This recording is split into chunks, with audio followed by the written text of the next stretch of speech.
Hi guys, welcome back. Today's glute workout is that workout. It was so good and I'm gonna take you through it so you know everything to maximize its effectiveness. Let's do this. First up, barbell hip thrust. If you don't want to do the whole setup situation, I understand. Swap for a glute machine or Smith machine. Just note that barbell hip thrust will be more challenging overall because we are really putting those stabilizers to work. So once you're set up and you've done at least a warm-up set or two, which you just saw me do, you're going to do 4 sets total. 12 reps, 10 reps, 8 reps, and then 15 to 20 for a drop set. The first 3 sets where you are descending in reps, you are going to be increasing the weight each set. And then that last set of 15 to 20, you are going to roughly half the weight you ended your last set on and go for it. Now, over weight, over reps, you need to be prioritizing your lockouts. Your glutes are under the most tension at its fullest lockout point, so we want to be sure we are achieving that every single rep possible. So make sure you're really getting a nice tight squeeze at the top every single rep. And so once you get to that last set, the weight will feel pretty light at first, but it will quickly creep up on you. So just pump them out as best as you can and finish out your set strong.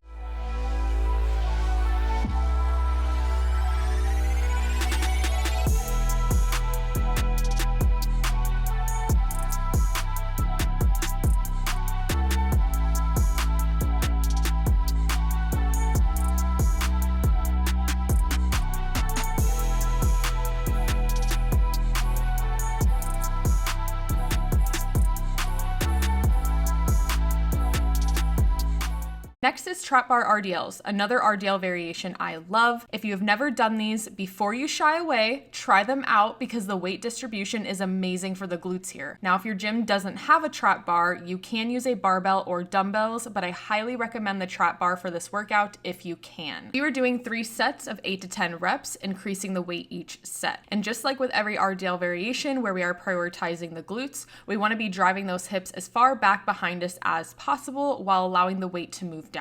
Once we feel we can't push back anymore, that's when you know it's time to come up. You don't want to surpass that point because that's when your low back comes knocking, and we don't want that. We just want to focus on the glutes. So you can allow your knees to bend a little bit more here as well to be able to drive your hips back a little bit further. You just don't want to overdo it. Just a little extra is plenty. Now for my shorter peeps, using big plates, you may need to stand on a plate to increase your range so that the plates don't hit the floor and cut you off before you reach your full ROM. The other way around this is instead of using big 45 plates or bumper plates, it's just stacking a bunch of smaller plates like 25s, 10s, 5s, all those smaller plates, instead using those rather than bumper plates or the big 45-pound plates. And then that should also solve the issue instead of having to stand on something. Just make sure you're doing what you have to do to ensure that you're getting adequate ROM for your mobility.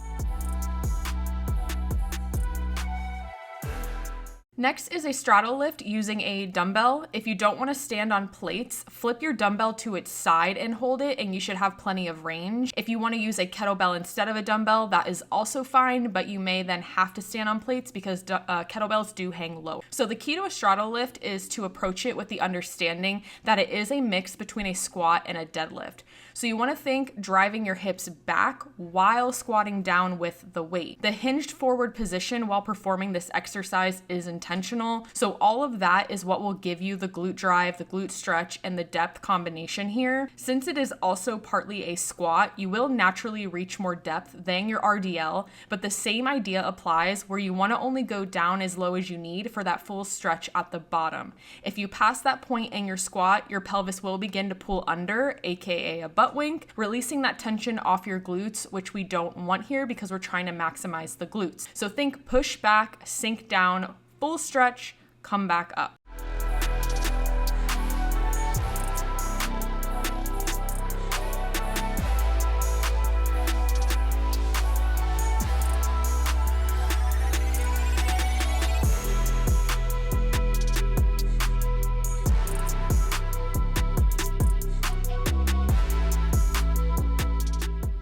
You are then going to move on to Smith machine reverse lunges with an extra quarter rep at the bottom of each rep. The reason for this is because we are increasing the working glutes time under tension at the hardest part of the exercise. More time under tension equals more stress on the glute, which equals more glute gains. Now, when I'm prioritizing my glutes in my lunge, I want to be slightly hinged forward so that my glutes are constantly in a more stretched position. So to achieve this, I am going to use a low bar position on my back. This means the bar bar is resting across the top of my rear delts rather than my traps. Next, I will make sure the stride between my planted foot and my working side as I step back and touch down is wide enough so that my front shin stays vertical and my glute gets a deep stretch. This will help to reduce quad activation and increase glute activity. Now, depending on your mobility, you may want to stand your planted foot on a plate so that you can increase your ROM and get a deeper stretch at the bottom. Once you reach the bottom of your exercise, come up a quarter of the way and then go right back down to a full stretch and then come all the way up, and that is one full rep. You are doing that for 3 sets of 8 to 10 reps on each side. I did increase the load each set here as well, so aim to do the same if possible. These are quite taxing and require a bit more endurance, so just keep that in mind when you are choosing your weight loads.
Lastly, I ended with seated hip abduction machine because I love it and it leaves you with a crazy glute pump. If you want to swap it out with another abduction movement, go for it. You're doing 3 sets of 12 to 15 reps. If your machine is like mine, and a majority of them are, they're just designed very poorly. It's going to leave you with a big gap between your legs, cutting off a lot of your range of motion. So you may want to use pads like I am here to help increase that ROM. But that is the entire workout. Give it a try. Let me know how it goes. If you want more structured training like this, check out my programs linked down below on my website. This cute gym fit with my new sports bra obsession is from Gymshark. Code HunterCP does save you money at checkout. Make sure to subscribe if you haven't already, and I will see you all in the next one. Bye, guys.